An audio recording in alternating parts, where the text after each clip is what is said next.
She had always been different, though no one could quite say why. In the quiet town where the hills folded like soft blankets and every roof held the sigh of distant winds, the girl with the clouded eyes arrived with no footsteps and no sound. Her name was forgotten, or maybe never spoken, but the villagers called her the Driftling. She came one afternoon wrapped in fog, stepping gently from the horizon as if she had been poured from the sky itself. Her hair shimmered like pale silver spun from morning mist, and her dress trailed behind her as though stitched from whispers. She didn't speak, not in words, yet people understood. Her presence calmed storms. Children stopped crying when she passed. The anxious felt their breath steady. Birds sang differently in her wake. And though no one remembered her arriving, nor where she stayed, they all knew she slept inside a cloud. It wasn't a metaphor, or at least not only one. At twilight, a soft bloom of mist would gather in the hollow of a meadow past the hill, and there she would vanish, cradled in its glow. No one dared disturb it. The cloud was not like others, its edges shimmered with dreamlight, its center held a pulse, slow and steady, like a giant heart breathing in peace. The curious who tried to approach found their feet forgotten, ending up elsewhere with no memory of walking.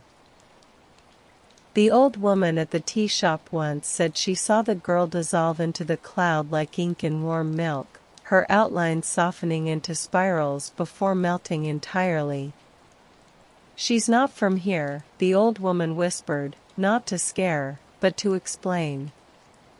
Each evening, before the cloud gathered, the girl would walk through the town in silence.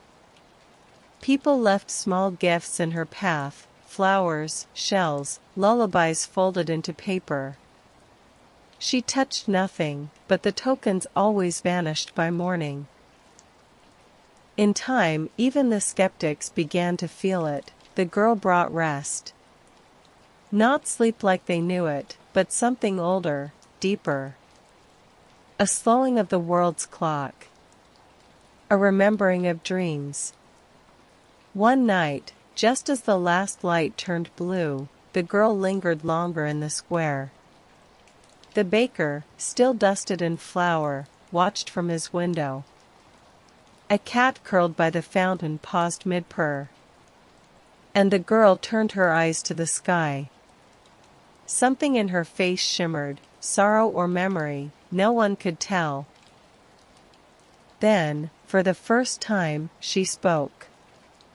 "I was once like you," she said, her voice no louder than a breath inside a dream. "But I wandered too far from waking, and the clouds took me in." And then she smiled, stepped backward into the rising mist, and was gone. Long after she vanished into the mist, the town remained still. The square, once filled with the soft chatter of night owls and the creak of settling shutters, held a hush so deep it seemed the air itself was waiting. Somewhere, a breeze tugged at a curtain. A single lantern flickered, casting golden circles on cobblestone. But no one moved. The girl's words had settled over them like snowfall, soft, invisible, and impossibly heavy. The baker, usually the first to return to his warm ovens and sweet-scented rituals, stayed in the window. He had heard her. Really heard her. And in that fragile sentence was something that broke and mended him all at once. "Wandered too far from waking," she had said. What did it mean? Where had she gone? From that night on, things began to shift, not loudly, but like a dream that changes behind closed eyes.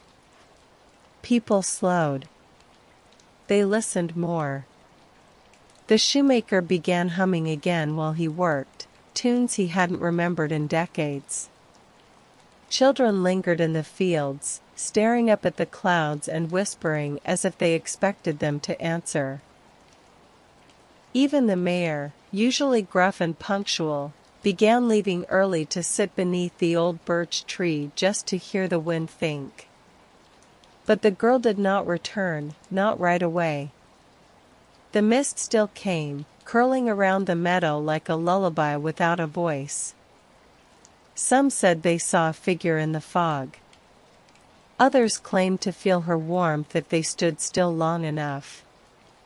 But always, the presence faded before certainty could settle. Then came the boy. No one knew where he came from either. He wasn't like the girl, not made of fog and hush, but real in the way stories sometimes aren't.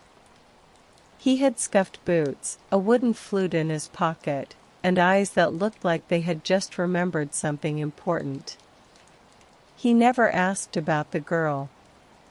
Instead, he walked to the meadow each night, sat at its edge, and played his flute. The melodies were strange, gentle, unfinished, like lullabies sung underwater. Each note lingered in the air long after it should have vanished. And each night, the cloud thickened. It billowed higher, reached farther. Once, it curled around the boy like a shawl. He didn't flinch. One evening, a child followed him. She hid behind a tree and listened to the music. As the last note dissolved into the wind, the boy turned, not surprised. "You can hear it too?" he asked.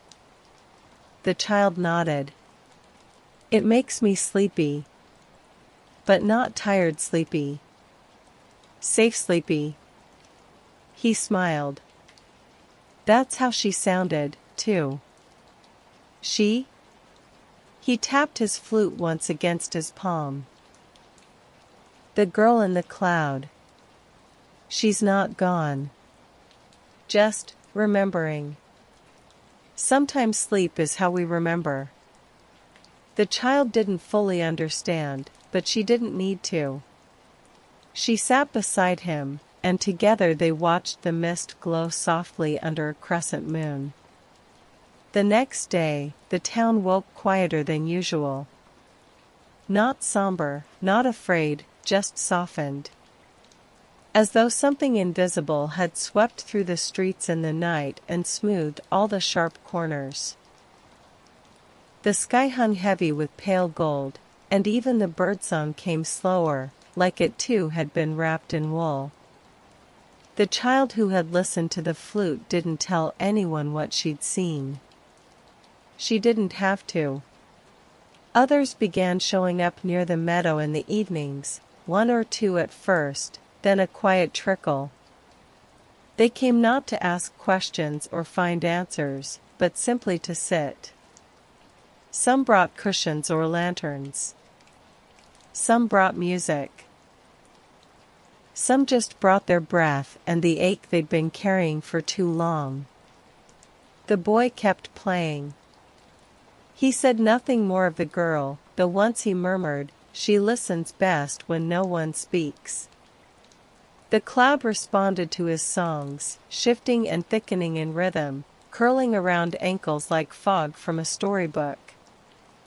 Occasionally, a flicker of something deeper shimmered within it, a shape, a sigh, a glint of eyes that might have been watching. One night, when the wind carried the scent of lavender from the hills, an old man brought a book and sat on the ground with a blanket across his knees. He didn't read aloud, but traced the words with a slow finger, mouthing them with reverence. "She loves stories," he said to no one in particular. "Especially the ones that remember how to end." Beside him, the mayor arrived with no jacket, his hair undone and wild from the breeze. He carried a cup of warm tea and offered it to the boy, who accepted without a word. Together, they listened to the flute. It was different that night, slower, fuller, like rain on still water. The cloud swelled wider than it ever had, brushing the tips of the nearest trees, glowing faintly from within like it held a candle behind its veil. And then, the voice returned. Not speaking. Not singing. But humming. A low, aching sound that bloomed like velvet in the air. The notes moved through each person in the field, not just around them, but inside them, coaxing open old memories, longings too soft to name. Tears slipped from eyes that didn't know they'd been carrying sorrow. Smiles bloomed without reason. The boy didn't stop playing. The flute and the hum danced around each other, weaving a lullaby with no language, only feeling. Even the wind paused to listen. The girl was waking, not from sleep, but from forgetfulness. Piece by piece, her presence gathered again in the cloud, not as something separate from the people, but born of their quiet longing. She was dream and memory, silence and song. And for the first time, someone stepped forward into the mist. It was the child who stepped forward first. Small and steady, her bare feet brushed the grass, dewy and cool beneath her toes. The adults didn't stop her. They simply watched, hearts held open like windows at dusk. The boy's flute faded into stillness, and even the cloud itself seemed to wait, curling softly at the edges like it was holding its breath. She walked slowly, each step guided by a feeling rather than sight. The mist thickened, warm against her skin, swirling around her like a lullaby she hadn't heard since before she could remember. Deeper into the cloud she moved, and the world beyond her faded, no fear, no thought, only a gentle pull, like being rocked by invisible arms. Then she saw her. The girl who slept inside the cloud. She was lying on her side in a hollow of mist, her long hair spilling like moonlight across a bed of sky-colored petals. Her eyes were closed, and her breath was slow, but there was no doubt, she was there. Real. Present. Dreaming. Her skin glowed softly, as though lit from within by a candle that would never burn out. The child sat beside her and reached out, not to wake, but to touch. Her fingers hovered near the girl's, and without a word, the girl opened her eyes. They were vast. Not just in size, but in depth. As if they had seen every dream ever dreamt and carried none of the weight. She smiled, slow and serene, and the mist around them pulsed in response, like a heartbeat syncing with theirs. "You came," the girl said, her voice a shimmer of wind through leaves. The child nodded. "We missed you." The girl blinked slowly. "I never left. I was just remembering how to return." A pause, then, "Do you remember your name?" The child hesitated, then shook her head. "Neither did I," the girl whispered, her voice curling around them like a story. "But that's the thing about clouds. They hold everything we forget until we're ready to hold it again." The child lay beside her, and the cloud folded over them both like a soft closing hand. Outside, the boy waited, flute in lap, eyes steady on the mist. He didn't worry. He knew. In time, the others rose. One by one, they returned to their homes, quieter than before, but fuller. Something had shifted, not just in the cloud, but in themselves. A door had opened. And it did not need to be spoken to be understood. That night, many dreamed of the meadow. Some dreamed of the girl. Some dreamed of being the girl. But all woke with a calm they couldn't name, as though they too had slept inside a cloud. The days that followed were gentler. The air seemed slower, like the sky itself had exhaled.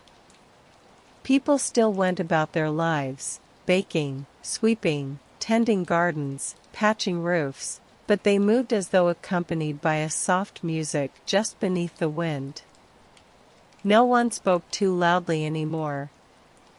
No one rushed. The boy continued his twilight visits to the meadow, though now he didn't always play. Sometimes he simply sat, eyes closed, letting the silence wrap around him like a shawl woven from light. On those nights, the mist would bloom early, curling toward him before the sun had even touched the hills. He would nod as if greeting an old friend, and the cloud would shimmer in reply. One evening, the mayor arrived with a lantern and a storybook. Not to read aloud, but to leave it in the grass beside the cloud, wrapped in cloth and tied with blue thread. For when she wakes fully, he said, everyone needs a story to return to. Others followed. A woven scarf. A locket. A poem scribbled in pencil on dried birch leaves. These offerings were not gifts, exactly. More like fragments of memory, trusted to the mist to be kept safe.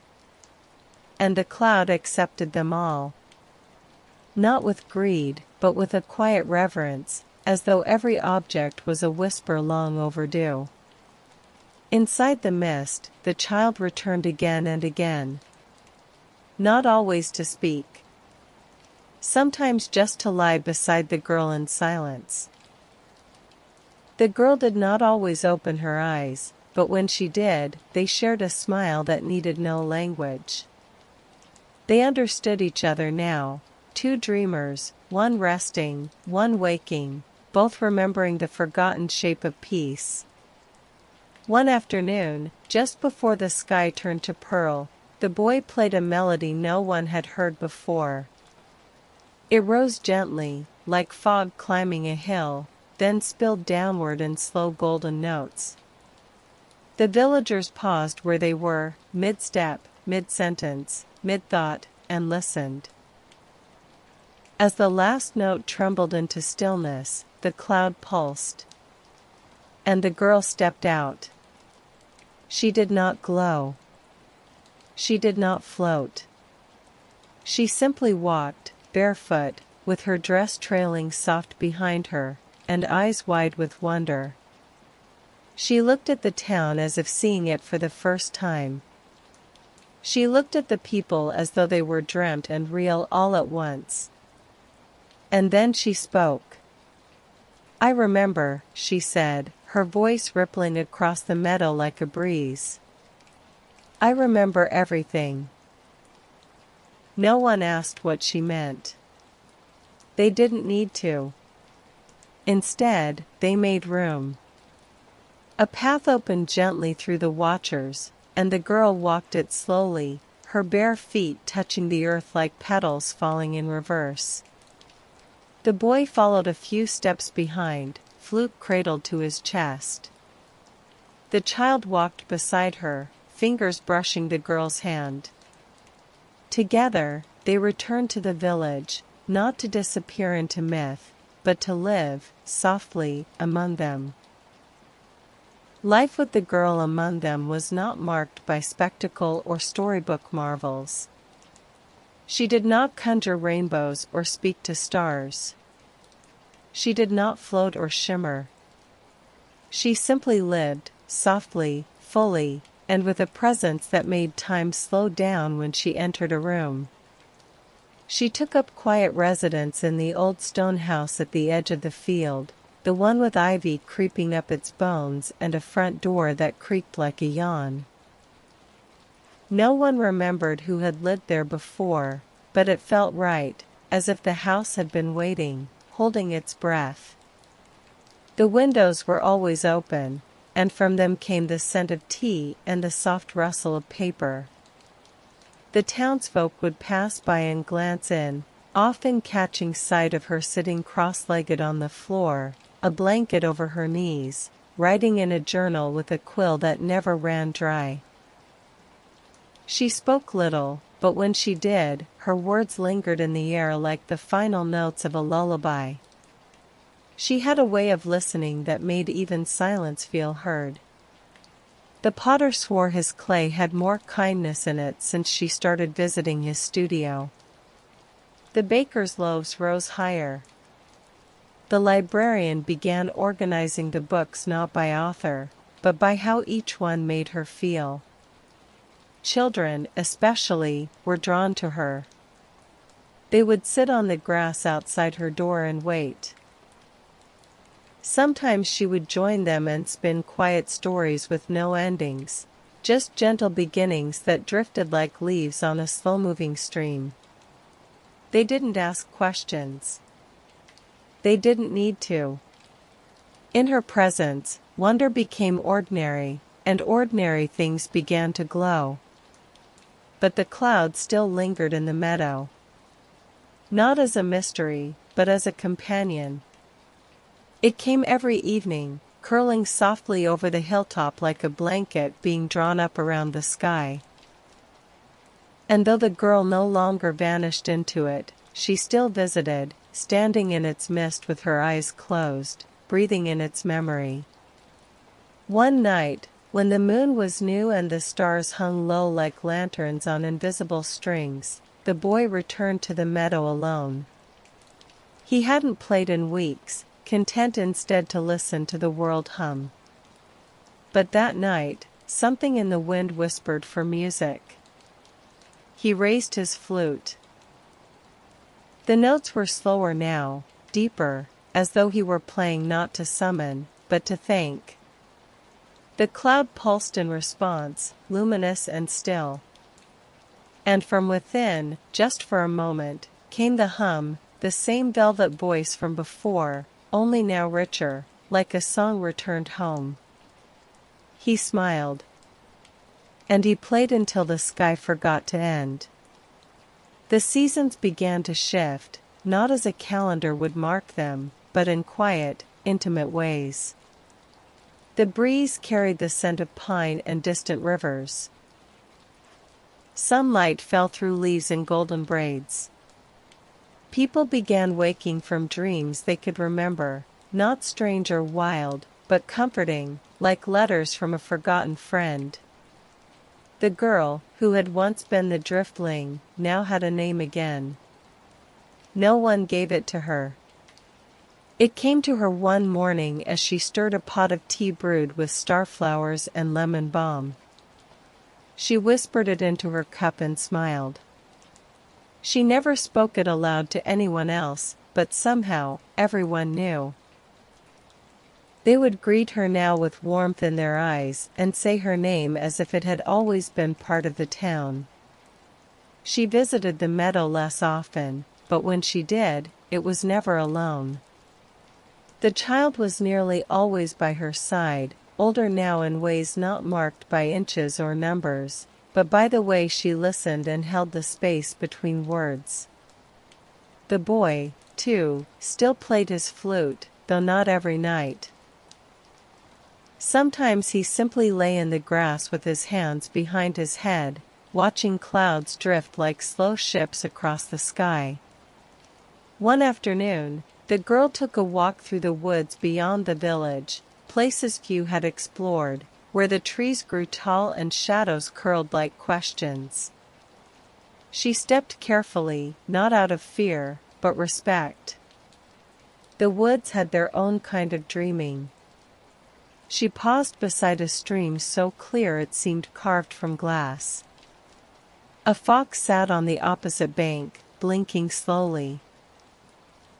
Birds fluttered nearby, watching without worry. The girl knelt and dipped her hands into the water, cupping it to her lips. It tasted of memory and sky. As she sat on a mossy stone, she closed her eyes and listened. not for danger, not for guidance, but for the pulse of the world around her, the rhythm of life breathing through root and stone and cloud. And in that moment, she felt it fully.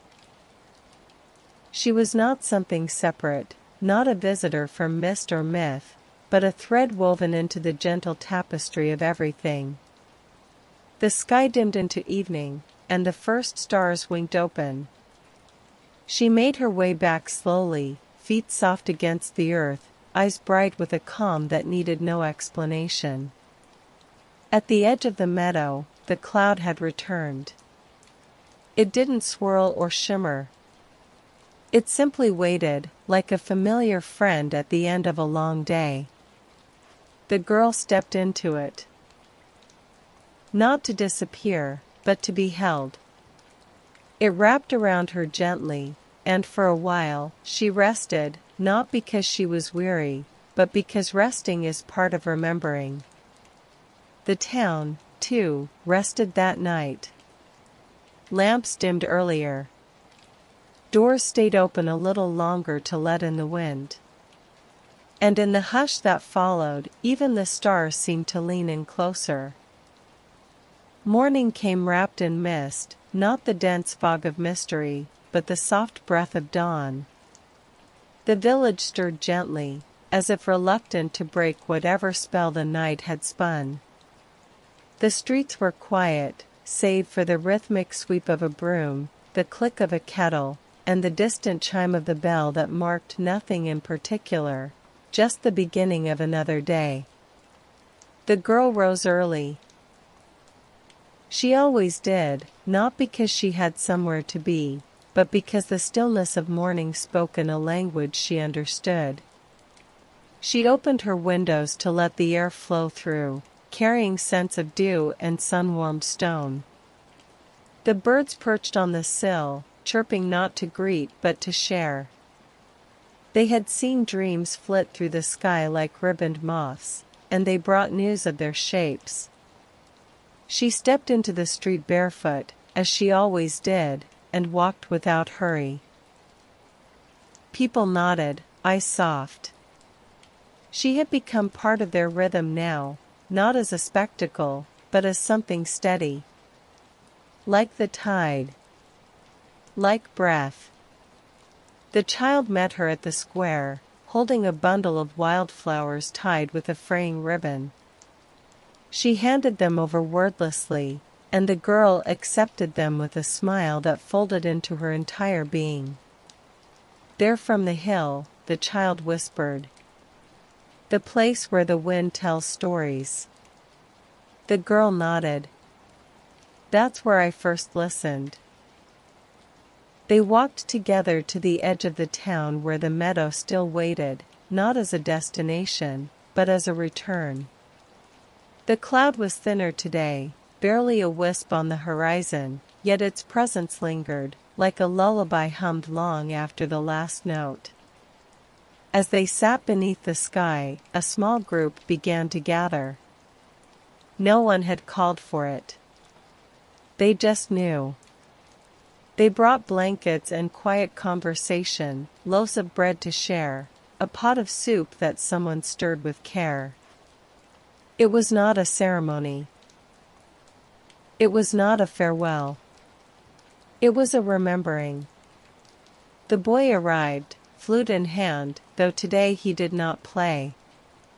He simply sat beside them, cradling the instrument like a memory too precious to speak aloud. And then, as the sun tipped behind the hill and the light turned to honey, the girl stood. She looked at each of them, not to speak, but to hold them in her gaze, like reading a book written in the language of soul. Her eyes shone with tears that did not fall. She walked into the mist one last time, slow and sure, until her silhouette softened, blurred, and then vanished. The cloud curled around her, folding gently inward, then rose like steam from a teacup, higher, higher, until it was just a glow in the sky, like a memory tucked into the dusk. But this time, they didn't mourn her absence. They smiled. Because now, they carried her with them. In the weeks that followed, the village did not try to replace her. They did not paint murals or build statues. There was no plaque, no dedication, no shrine. The girl who slept inside a cloud had never asked to be remembered that way. She had only ever wanted people to pause, to listen, to remember how to be still inside themselves. And so, they did. The meadow remained untouched. Children still played near its edge, laughing in bursts like birdsong, but they never ran across it. They tiptoed, skipped softly, sometimes lay in the grass and stared upward, waiting to see if the cloud would return. Sometimes it did. Not every day. Not even every week. But every so often, in the moments between breath and thought, mist would curl from the earth and gather over the meadow like a sigh. And when it did, people would stop what they were doing. They wouldn't run toward it, wouldn't gather around. They would simply pause, eyes soft, hearts open, and let it be. The boy eventually left the village. He walked west, following rivers and roads with no names, his flute tied with a red ribbon and tucked beneath his coat. He said he wanted to find other places that had forgotten how to dream. She reminded me, he told the child before he left, and maybe I can help others remember, too. The child, now older than her years, stayed behind. She had taken up tending the garden at the old stone house. No one had claimed it, though the door was never locked. She filled it with herbs and quiet things, windowsill plants and dream journals. At night, she would sit by the fire, tea in hand, listening to the wind through the chimney and smiling at nothing in particular. One evening, long after the sky had turned silver, she climbed the hill and lay in the grass. The stars were brighter than usual, as if leaning closer just to be near. The air smelled like memory, sweet, earthy, and ancient. She closed her eyes and whispered, "I remember." The mist came, barely more than a shimmer, and brushed her cheek like a kiss. And somewhere, far beyond sight but never beyond reach, the girl smiled. Not because she was gone, but because she never really had been. She was the hum beneath lullabies, the hush between thoughts, the pulse of peace that blooms when everything else fades away.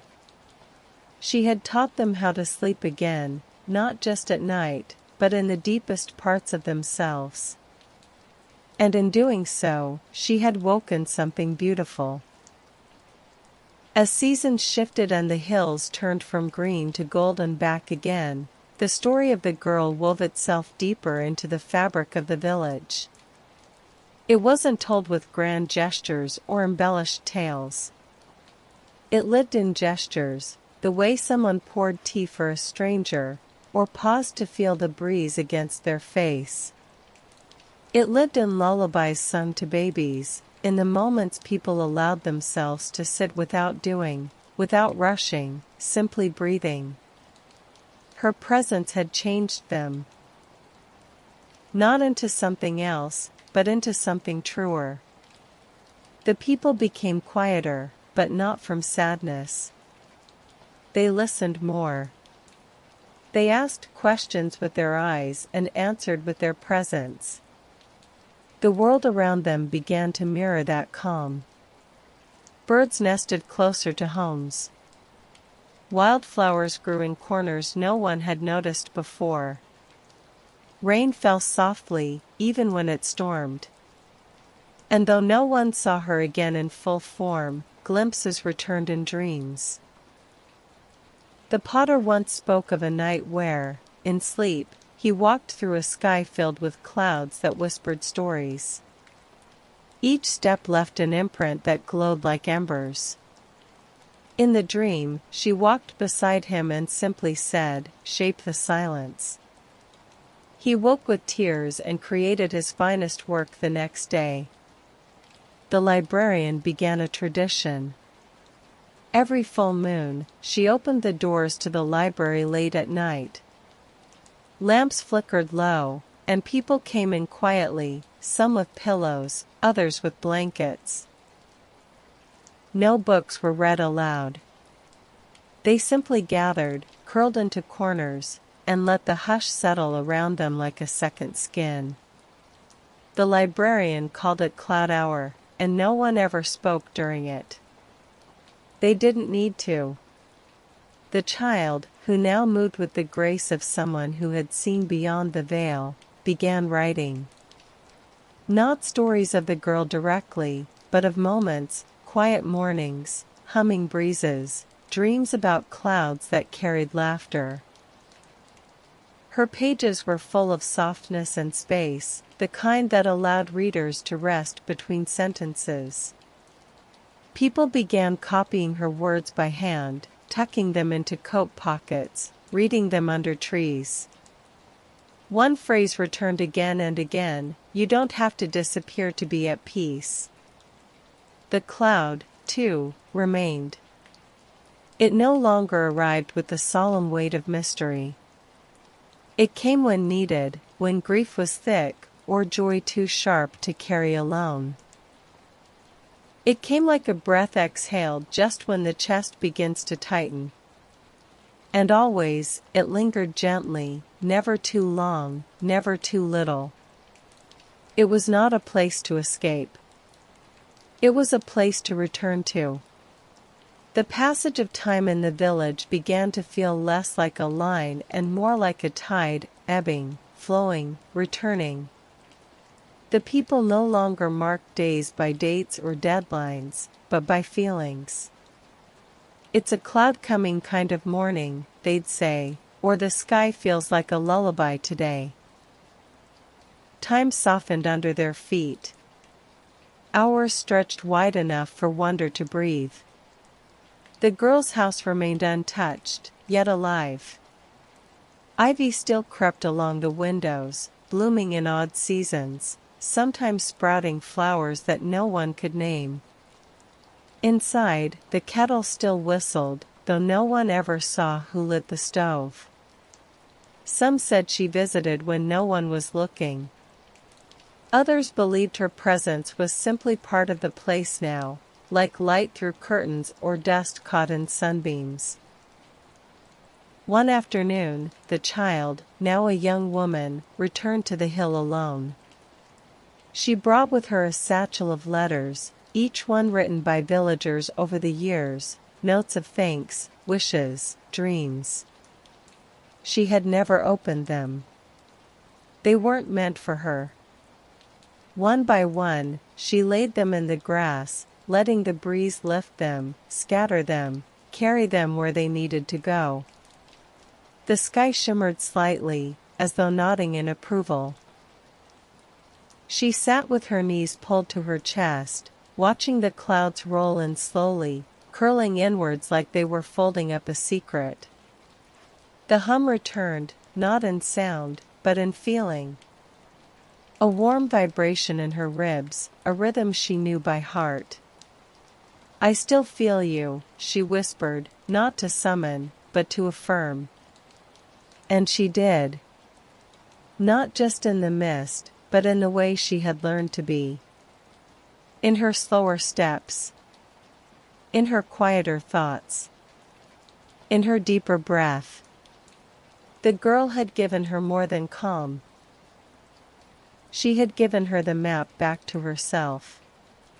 The villagers began to leave offerings again, not trinkets, but moments. A mother placed her child's first laugh in the cloud one day, simply by whispering it into the air.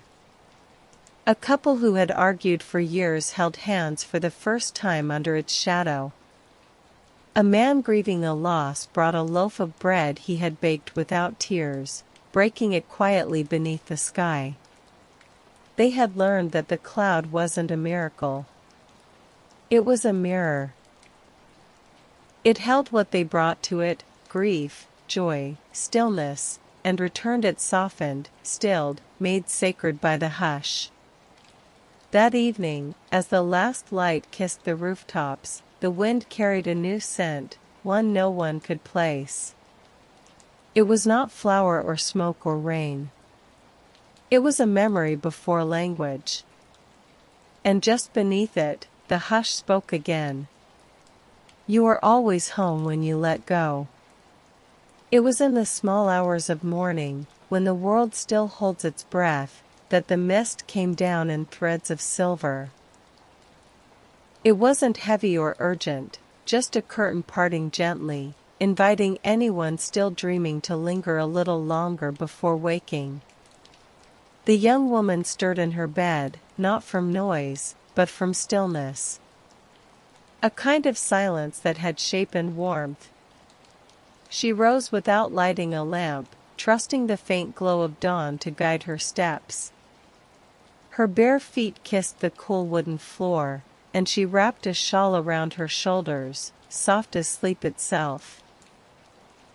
Outside, the town was veiled in pearled fog, softening edges, hiding nothing, only quieting it all. She walked slowly, every step a prayer to the earth beneath her, every breath a thank you to the morning. Windows glowed faintly in the haze, and the sound of a kettle whistling somewhere carried like a song. At the edge of the meadow, she paused. The cloud was waiting, not above or around, but within everything. It clung to the grass, curled in the dips of earth, hovered low over the stream. She smiled, recognizing its shape without needing her eyes to prove it. It was not mist alone. It was presence. She stepped into it. It didn't rise to greet her or shift dramatically. It welcomed her the way a memory does, softly, as though it had never left. She sat beneath the twisted willow at the far corner of the field, the one whose roots felt like the curve of a spine, grounding and ancient. And she listened. Not for a voice, but for herself. Inside the hush, she heard all the versions of her that had ever been: the child who had first followed the music, the girl who had watched the mist with wide eyes, the dreamer who had carried the lullaby into her bones. And more than that, she heard the girl in the cloud, still breathing somewhere, not apart from her but through her. They were not two. They were never two. In a town where clouds came to sleep and dreams learned to walk, she had become the space where stillness sang. She did not need to be seen or remembered in the way stories often crave. She only needed to be present, gentle, open. A wind lifted, warm and full of hush, and she let it comb through her hair, let it braid itself into her thoughts. She closed her eyes, smiled, and whispered into the morning mist, "I'm ready." Not for something new, but for everything as it already was. The wind shifted direction that day, not abruptly, but like a turning page. It rolled through the village with a gentleness that moved curtains, tickled leaves, and stirred the surface of tea left to cool. People noticed, as they always did now. They looked up from their work, tilted their heads toward the sound of it, and let themselves pause. The market quieted. The baker stood at the edge of his doorway, wiping flour from his hands as he listened. The librarian stopped midway through shelving a book and stepped outside, just for a moment, to close her eyes and feel. They all recognized the whispering hush as something more than breeze. It was invitation. On the hill, Where the clouds liked to rest, the young woman, now neither child nor girl, but something steady, stood facing the horizon. Her shawl fluttered, hair brushing her cheeks. She wasn't waiting. She wasn't summoning. She was simply being, a part of the world in a way that required no effort. And the cloud came. It unfolded like a dream remembered at last light, rising not just from the ground, but from the people's breath, their memories, their quiet. It had learned them, and they had learned it. There was no boundary between sky and earth anymore, only layers of softness. As it rolled in, people began to gather. Not in ceremony or plan, but in instinct. They brought nothing but themselves. A father lifted his sleeping child from a cart and carried her close. An elder held the hand of a stranger and smiled without speaking. Couples sat in the grass. Friends rested heads on shoulders. The silence between them buzzed with peace. The young woman stepped into the mist once more, and this time, she wasn't alone.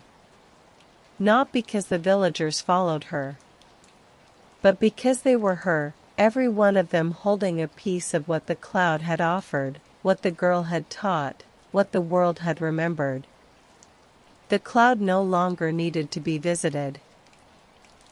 It had woven itself into their way of being. And then, something quiet happened. The flute began to play again, not from the boy, for he was still far from home, but from someone else. A child, small and bright-eyed, held a handmade flute to her lips, uncertain at first, but brave.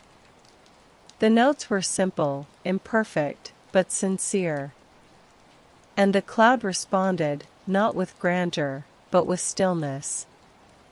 A hush that wrapped around the sound and carried it outward like a lullaby on the wind. People closed their eyes. Some placed their hands on their hearts. And in that moment, the entire village slept, not into slumber, but into presence. A waking sleep, a restful awareness, a moment suspended. Not because the girl had returned, but because she never had to. From that day forward, there was no need to explain. The story of the girl who slept inside a cloud was not passed along in words, but in pauses, in glances, in the way someone set down a cup of tea for another without needing to ask. It was not forgotten, it had simply become part of how they lived. Children grew up with the meadow as their quiet friend. They didn't play there loudly, but they visited often, lying on their backs and pointing out shapes in the drifting sky. Sometimes they brought drawings or whispered jokes into the breeze. They believed the cloud could hear them, and maybe it could. The young woman, no longer young, but ageless in spirit, became known not as the keeper of the cloud, but as its reflection. People visited her not for advice, but to sit in her stillness and remember their own. She had no title, no role, but the village often moved to her rhythm. When she baked, others cooked. When she wrote, others listened. When she wandered, the streets quieted, as though holding breath for whatever thoughts might return on her heels. Every so often, someone new would arrive. A traveler, lost or restless, their face worn from the road. They'd enter the village and feel it immediately, the hush, the slowness, the softness that lived in the air. Some stayed. Some left changed. But none left untouched. One such traveler was a woman with eyes like storm clouds and hands that trembled when still. She wandered into the square one evening as the last of the sun folded into the sky, and the mist began its quiet descent toward the meadow. She sat on a bench, elbows on knees, breath shallow, as though she couldn't quite settle into her own skin. The woman, older now, the one who had once been the child, approached and sat beside her. No greeting, no question. Just presence. They sat for a long while. Then the traveler whispered, "I'm tired of carrying it." The woman nodded, not in pity, but in understanding. "Then let the cloud carry you." They rose together and walked slowly to the edge of the meadow. The mist curled around their feet like a promise. The traveler stood in it, let it wash over her like a tide, and closed her eyes. She didn't need to understand it. She only needed to feel it. And when she opened her eyes again, something inside her had softened. Not everything. Not all at once. But enough. She smiled. A beginning. Years passed, not in the way of calendars, but in the slow turning of the earth's breath. The village grew, not in size, but in depth. Gardens flourished in places no one had planted. Songs emerged in alleyways from voices that hadn't sung in decades. Laughter, rich and round, echoed down stone-paved paths without needing reason. And still, the cloud came. Not every night. Not every season. But often enough to remind them that presence was a kind of returning, and returning was a kind of love. It no longer carried the shape of the girl, but it held her hum. A soft pulse. A lullaby tucked into the folds of air. The woman, now older still, had silver at her temples and the gait of someone who had walked softly her whole life. She no longer climbed the hill each evening, but the hill came to her in memory, curling into her dreams and resting beside her like an old friend.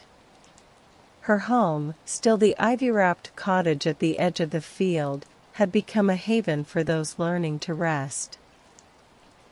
Visitors came not seeking wisdom, but warmth. They brought stories and left with silence.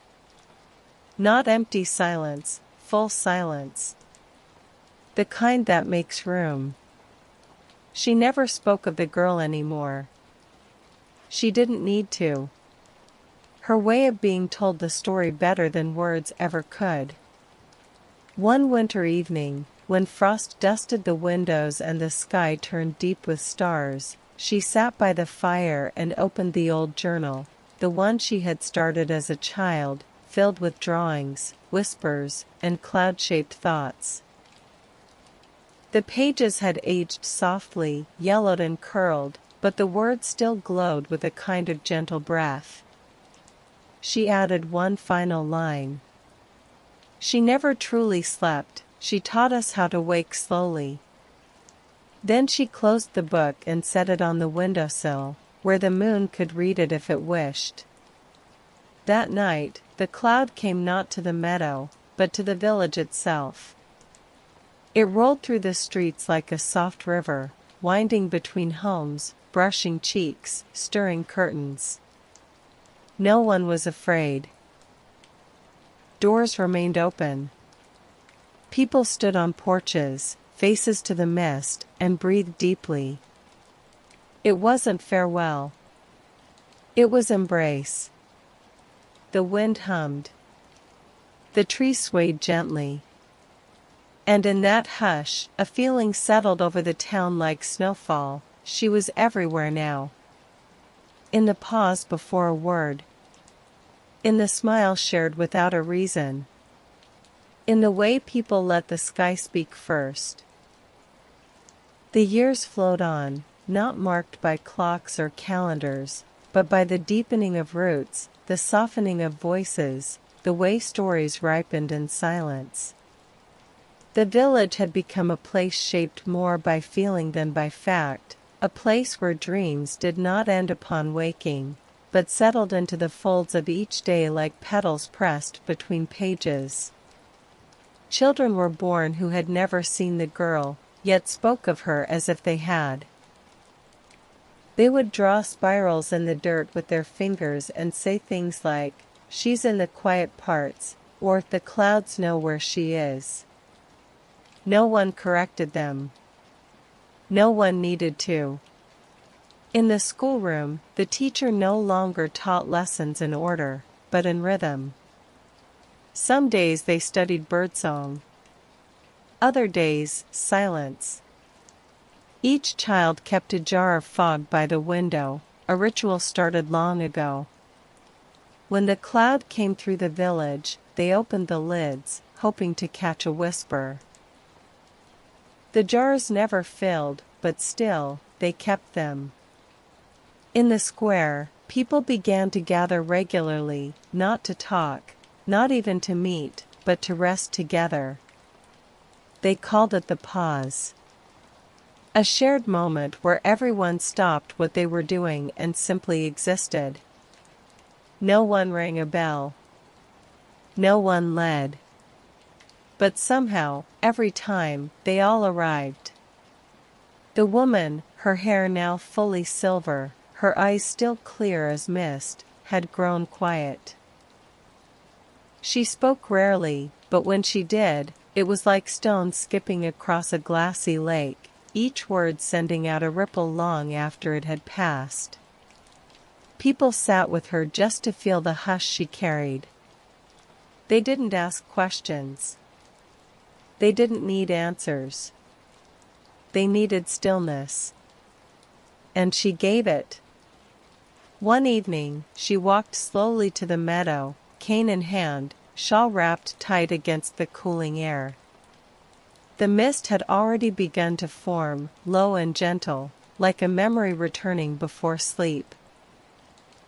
She stood at its edge, closed her eyes, and breathed. The wind curled around her, familiar and warm. The cloud recognized her, not as a visitor, but as kin. It rose and wrapped around her shoulders, lifting the weight of time, and in that embrace, she felt herself dissolve, not into nothing, but into everything. She did not fall. She did not fade. She became a part of the breath between words. A thread in the hush that wrapped the world. A warmth inside the mist. And when the cloud lifted with the sunrise, it left no footprints, no trace, just a sense, deep and quiet, that someone had arrived home. The village awoke gently the next day, unaware that anything had changed, and yet sensing everything had. The sun filtered through the mist with a golden tenderness, and the leaves rustled as if whispering a name not spoken aloud. People moved slower. Not with sorrow, but with reverence. The baker left the bread on the stoop instead of the shelf, letting the warmth of the morning wrap around it like an offering. The librarian opened the doors to the library and let the breeze reorganize the papers. Even the fountain in the square seemed to babble in a lower register, its rhythm matching the hush in everyone's hearts. At the edge of the meadow, the mist lingered longer than usual. Children gathered, not to play, but to sit cross-legged and listen. One of them, a boy with hair like thistledown, said quietly, "She's not gone. She just remembered the way back." And they all nodded, though none had spoken of her aloud that morning. Later that afternoon, the cloud returned, not from the sky, but from within. It didn't roll or rise. It breathed. Through the streets. Between blades of grass. Along fingertips resting on windowsills. It had learned the shape of them all. It no longer needed to arrive. It had made its home.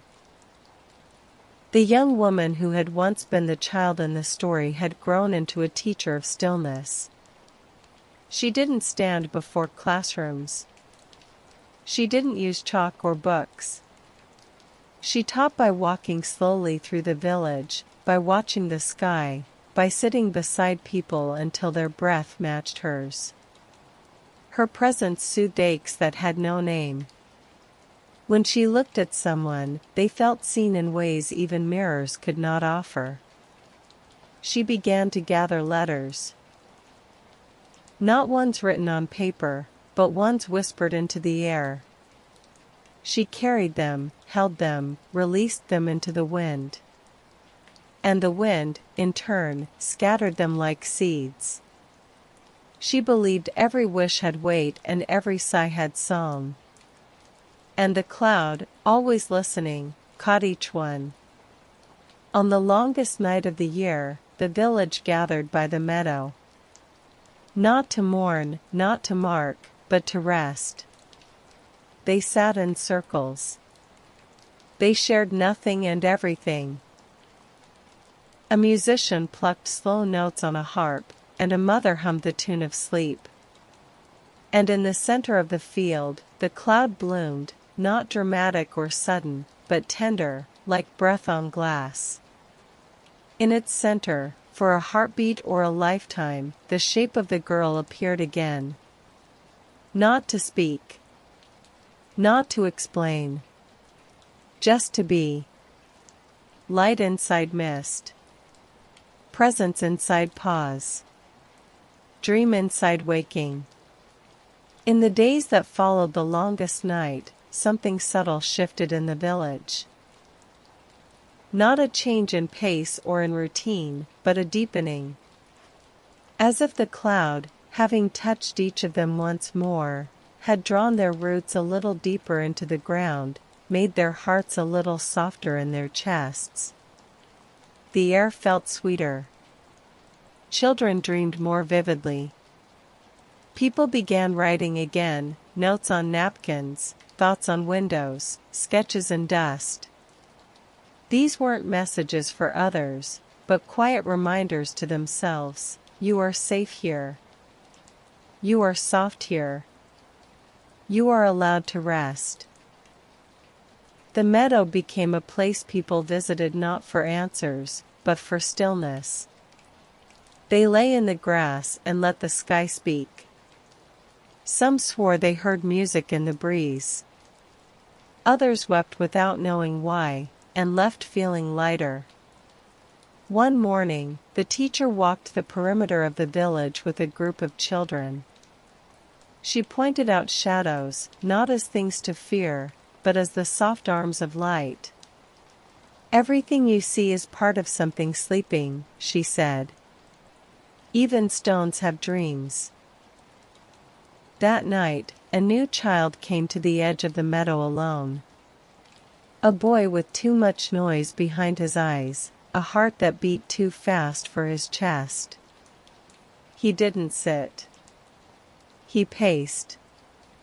Back and forth. Back and forth. His thoughts were storm clouds, too loud for sleep, too wide for silence. But the mist came anyway. It crept gently toward him, wrapping first around his ankles, then his waist. At first he flinched, but it did not retreat. It only breathed. And slowly, he stopped walking. He stood still, arms at his sides, breath catching. The mist wrapped him, not to take him, but to hold him. It slowed the thunder in his thoughts, replaced it with the low hum of sky and soil and song. He fell to his knees, not from pain, but from release. He whispered something into the air. And though no one heard it, the cloud responded with warmth. Later, when he returned to his home, his mother touched his cheek and said, "You feel quieter." And he smiled. Not because the noise was gone, but because he had learned where to place it. The cloud had become more than a visitor. It was now a companion. A presence within each person who remembered how to pause. Who remembered the girl? Who remembered themselves? Spring arrived without fanfare, just the slow greening of corners and the shy blooming of forgotten things. Buds unfurled like sighs, and the village yawned into the season as one body waking gently from a long and healing sleep. The meadow softened underfoot, its grasses grown lush with memory. Children wove garlands without instruction, their fingers instinctively braiding petals and stems into circles. They placed them in the cloud's path, not to summon, but to thank. By then, the story of the girl who slept inside a cloud had stretched beyond the village. Travelers came, not in caravans or crowds, but as single footsteps drawn towards something they didn't yet understand. They didn't come seeking spectacle. They came seeking silence. And the village welcomed them.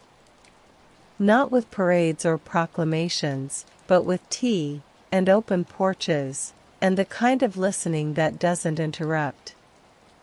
The woman who had once been the child now lived in the ivy-covered house by the field, her presence the very rhythm of the place.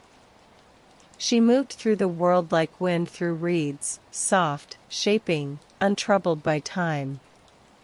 She kept a small book near her bed, pages filled with cloud thoughts. Questions, dreams, quiet notices of things no one else might catch. On the first page, in looping ink, were the only words the girl had ever spoken aloud. I was once like you. But I wandered too far from waking, and the clouds took me in. On the last page, just recently written, she had added, and when I learned how to rest, they brought me home. Each evening, people still gathered near the meadow. Not always the same people, and not always with purpose. Sometimes they sat in silence, sometimes in song. Sometimes no one came at all, and the cloud rested on its own, content to sleep where love had left it. One twilight, the mist returned thicker than usual, pearlescent and warm. It rose not just over the field, but over rooftops and riverbanks. It filled doorways and cradled sleeping children. It brushed gently across every brow, every breath. And in the center of the meadow, though no one spoke it aloud, they all felt it, a reunion. Not of bodies, but of memory. The hum returned, not in ears, but in ribs, in wrists, in the base of the spine. A resonance that said, "You are not alone. You never were." And for a few quiet moments, the village remembered not just her, but themselves. As time unfurled like a ribbon down the spine of seasons, the village became known not for what it had, but for how it felt.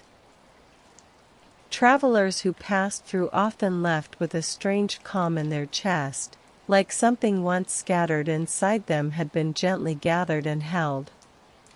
Some said it was the wind. Others pointed to the meadow.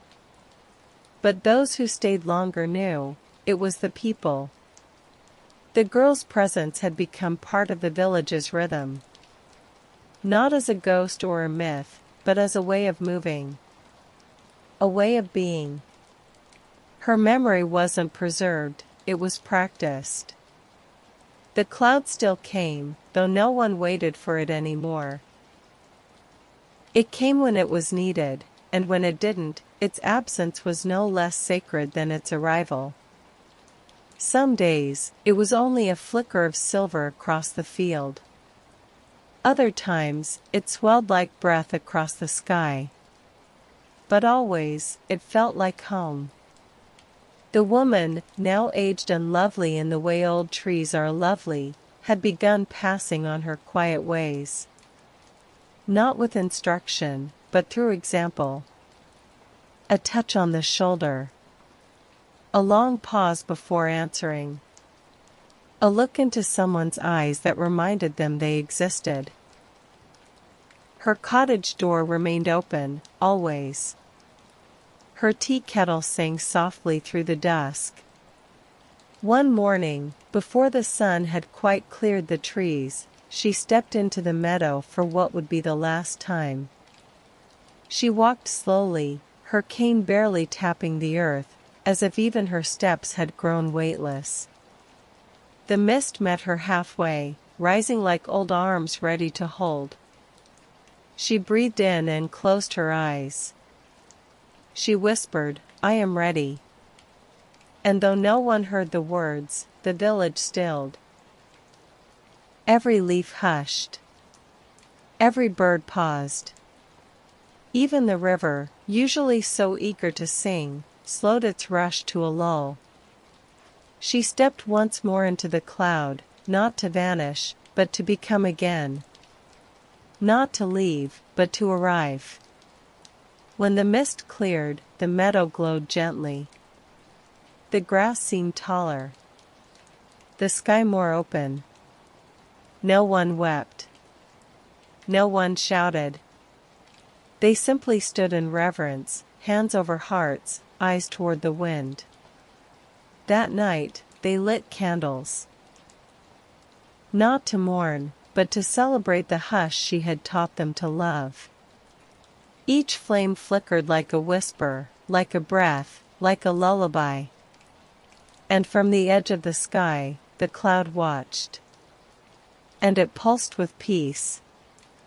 The girl who had once slept inside it now lived everywhere. After that day, the meadow grew wilder.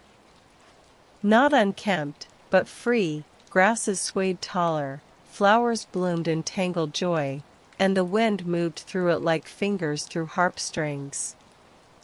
No one tended it. No one needed to. It had learned to grow by listening. The people came still, as they always had. Some alone, some with companions.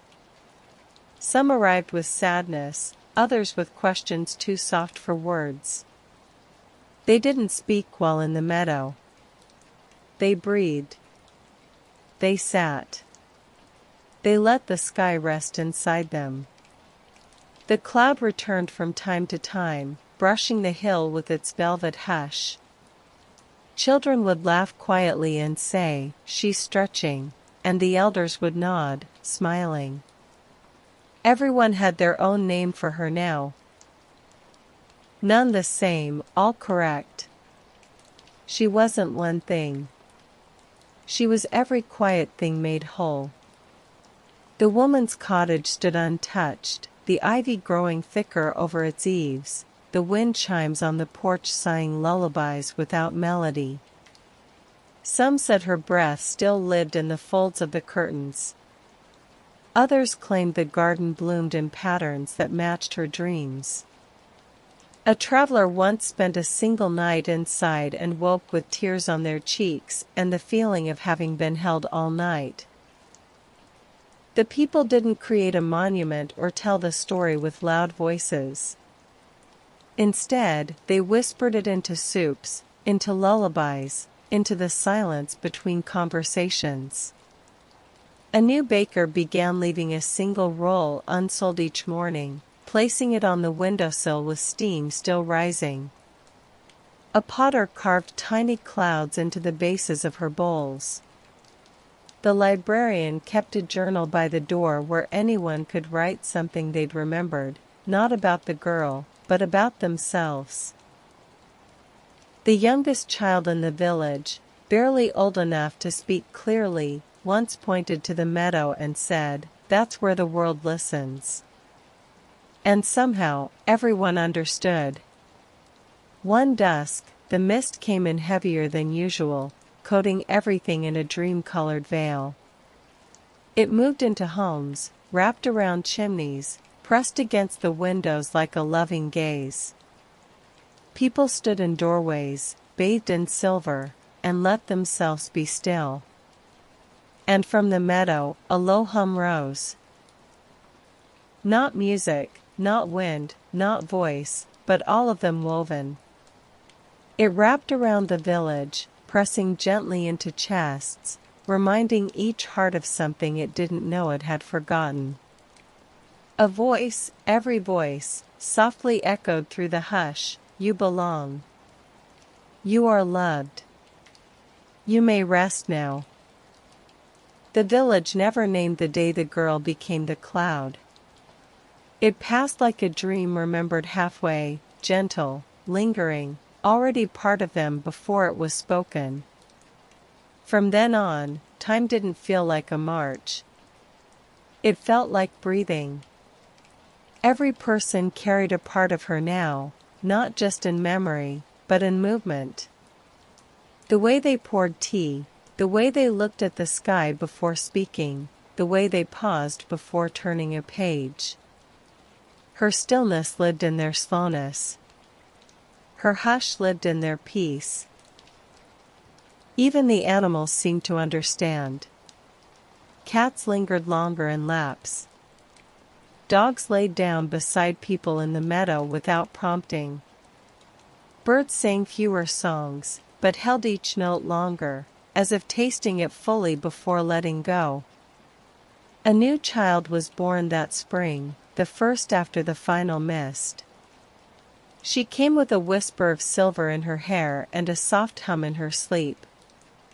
When the midwife wrapped her in linen, the baby smiled, not because of sight or sound, but as if recognizing something already known. The mother brought her to the meadow on her third day, and the cloud came low, just a shimmer of breath along the earth. The baby reached out with a tiny hand, fingers uncurling toward the mist, and the wind circled her gently, like an embrace. "She remembers," someone said, and no one questioned it. That child grew quickly into a listener. She didn't speak often, but when she did, her voice was clear and soft, as though shaped by quiet places. She spent her days among grasses and sky, weaving tiny braids of meadow flowers, listening to the hum beneath the wind. People began to call her Little Cloud, though she never asked for it. It fit her the way peace fits into silence. She began to write, too, not with ink, but with stones and petals, arranging them into spirals along paths, placing feathers in doorways, smoothing sand in careful lines by the riverbank. Her writing had no words, but everyone read it. One evening, as twilight draped the village in dusky gold, she sat in the center of the meadow and closed her eyes. The mist gathered around her, not to conceal, but to connect. All at once, people across the village paused, mid-step, mid-sentence, mid-thought, and breathed in unison. They didn't know why. Only that it felt right. As if someone had just returned. That night, the sky above the village turned a shade deeper than blue, a color you couldn't name, only feel. The stars shimmered like soft eyes watching gently from afar. The wind moved slowly, deliberately, like it too wanted to savor every sound and silence. Little Cloud stood at the edge of the meadow, barefoot, her fingers loosely curled around a wildflower crown she had made earlier that day. Around her, the mist formed a quiet circle, low and luminous, brushing the tips of grass with reverence. She stepped forward into the soft ring, not with hesitation, but with deep knowing. She did not need to be told what to do. The cloud did not instruct. It simply held. She placed the crown in the center and knelt. Her breath slowed. Her heartbeat matched the rhythm of the mist. And in that perfect stillness, something opened. Not a portal. Not a vision. but memory, the kind that lives in the bones, in the soles of feet that remember other paths walked, in the voice that hums a tune it never learned, in the pause before a tear and the exhale after laughter. She remembered. Not just the girl who had once slept inside a cloud. She remembered being the cloud, being the hush, being the breath that held others gently. And she smiled, not from joy or pride, but from peace. A smile that held the depth of oceans and the weightlessness of sky. Around the village, lamps flickered in windows. People settled into beds, into blankets, into arms. The wind carried no news, no warnings, only calm.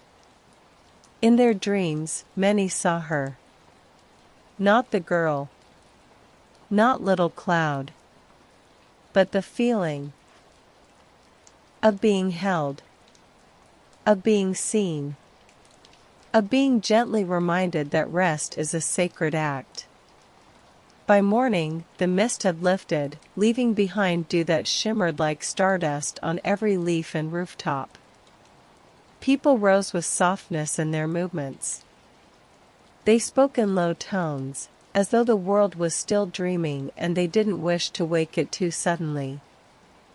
At the edge of the meadow, a circle of flowers remained, untouched by breeze or time. No footprints. No fanfare. Just the echo of presence. The cloud did not return the next evening, nor the one after that. But no one minded. They knew it hadn't gone. It had simply completed a breath. And they had learned, finally, how to breathe with it. The girl who had once slept inside a cloud now lived within the world, not in form, but in rhythm. Not as legend, but as lullaby. And in every quiet moment, in every long sigh, in every still step taken without urgency, she stirred again. Soft as mist. Steady as breath. Endless as sky.